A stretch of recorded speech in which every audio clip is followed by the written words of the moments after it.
Hi guys, welcome back to Bavi vlogs. ಇದು ಗುರುವಾರದ mini vlog ಆಗಿರುತ್ತೆ, ಹಬ್ಬದ ಹಿಂದಿನ ದಿನದ ವ್ಲಾಗ್.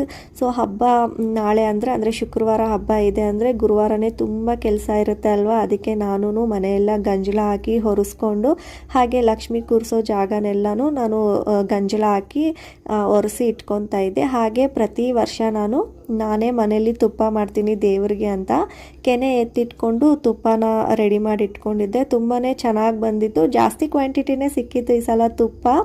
ಸೊ ಅದೆಲ್ಲ ಮಾಡಿಟ್ಟು ಮತ್ತೆ ಇನ್ನು ಡೆಕೋರೇಷನ್ ಕಡೆಗೆ ಬಂದ್ರಿ. ಸಿಂಪಲಾಗಿ ನಮ್ಮ ಮನೆ ಪುಟ್ಟ ಮನೆ ಇರೋದಕ್ಕೆ ಎಷ್ಟು ಜಾಗ ಅಡ್ಜಸ್ಟ್ ಮಾಡ್ಕೊಬೇಕೋ ಅದೇ ಜಾಗದಲ್ಲಿ ನಾವು ಸ್ವಲ್ಪ ಸಿಂಪಲಾಗಿ ಡೆಕೋರೇಷನ್ ಮಾಡ್ಕೊಳ್ತಾ ಇದ್ರಿ.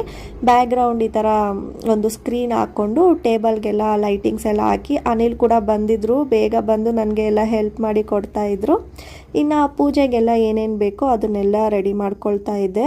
ಈ ವರ್ಷ ಸ್ವಲ್ಪ ಬೇಗ ಎಲ್ಲ ಮುಗಿಸ್ಕೊಂಡು ಬೇಗ ಮಲಗಿಬಿಡೋಣ ಅಂತ ಮಾಡಿಕೊಂಡೆ. ನಾನು ಆದಷ್ಟು ಎಷ್ಟು ಮಾಡಿದ್ರೂ ನೈಟ್ 1 ಗಂಟೆ ಹಾಗೇ ಹೋಗಿತ್ತು. ಎಲ್ಲ ಮುಗಿಸೋ ಅಷ್ಟರಲ್ಲಿ ಅಮ್ಮನವ್ರಿಗೆ ಮುಖ ಎಲ್ಲ ರೆಡಿ ಮಾಡಿಕೊಂಡು ಇನ್ನು ಪೀಠ ದೇವ್ರನ್ನೆಲ್ಲ ಎಲ್ಲಿ ಪ್ರತಿಷ್ಠಾಪನೆ ಮಾಡ್ತೀನಿ ಅಲ್ಲೆಲ್ಲ ರೆಡಿ ಮಾಡಿ ಇಟ್ಕೊಳ್ಳೋ ಅಷ್ಟರಲ್ಲೇ ಟೈಮ್ ಆಗೇ ಹೋಗಿತ್ತು.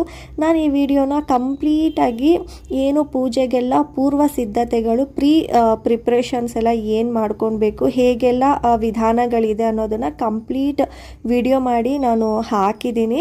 ನಿಮಗೆ ಇಂಟ್ರೆಸ್ಟ್ ಇರೋರು ಫ್ರೀ ಇದ್ದಾಗ ಒಂದ್ಸಲ ಹೋಗಿ ಚೆಕ್ ಮಾಡಿ.